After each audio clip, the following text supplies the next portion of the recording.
Nah,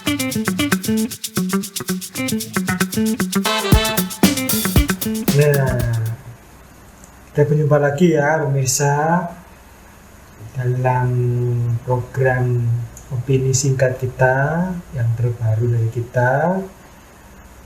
Ini kita akan bahas mengenai tips-tips hukum yang aman bagi para netizen itu bagaimana. Nah, pada topik kita yang keempat pada sore hari ini kita akan memberikan tips seputar bagaimana sih kita bisa membedakan ya produk makanan maupun minuman yang aman kita makan itu seperti apa. Karena kan banyak itu produk-produk yang memang berbahasa asing yang memang itu datang dari luar negeri seperti itu pemirsa.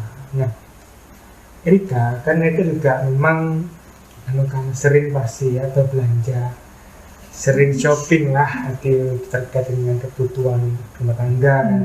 Pasti juga familiar kan dengan yang namanya makan-makan maupun minuman baik yang lokal maupun yang memang impor. Nah, sebetulnya kalau untuk produk makanan maupun minuman Erika, khususnya yang memang mengenai impor memang ada bahasa asing.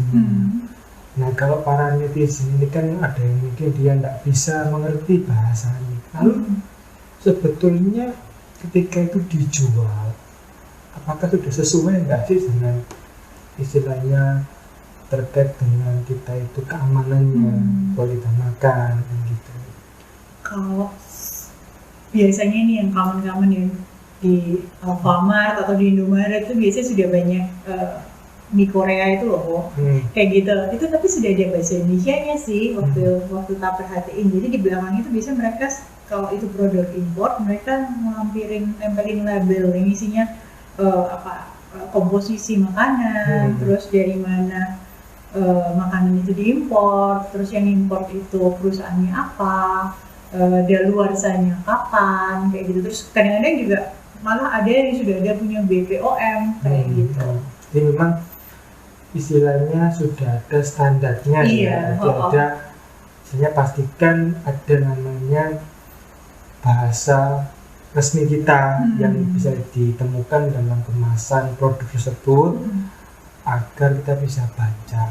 Nah, lalu kemudian kalau misalnya ada namanya jenis makanan atau minuman curah kayak cuma bungkusan plastik putih itu gimana ya? Apakah itu nggak beli sih terus aja. Nggak, pertama gini, kalau kebiasaannya ya kalau makanan curah itu biasanya produk-produk yang sudah hampir jalur standar. Jadi mereka mungkin belum expired sih, mungkin mungkin sebulan atau berapa minggu. Itu biasanya sama mereka buka kemasannya, mereka taruh di suatu tempat, jadi orang nanti kalau mau ya tinggal ngambil gitu.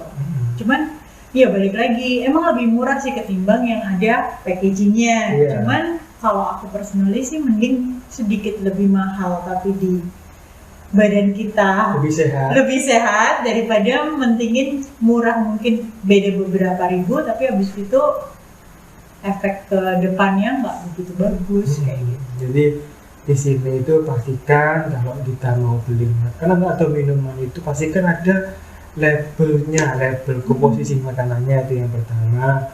Kedua juga ada BPOM-nya atau di sini itu badan yang mengawasi pangannya. Jadi di sini untuk semua produk makan atau minuman sudah ada standar beredarnya itu seperti apa. Jadi lebih aman untuk dikonsumsi. Dan yang terakhir itu juga terkait dengan tanggal expirednya. Dipastikan kalau para netizen beli makan atau minuman itu jangan lupa dilihat dulu tanggal kadaluarsanya.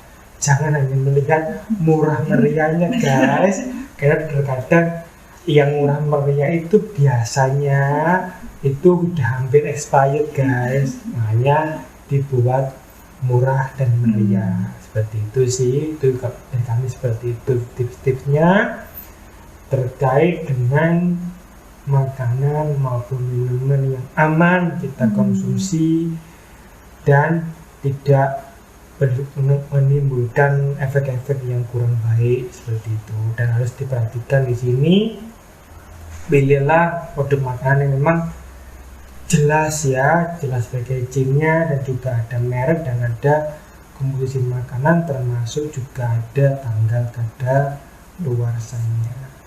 Seperti itu guys, tips dari kami untuk makanan dan minumannya.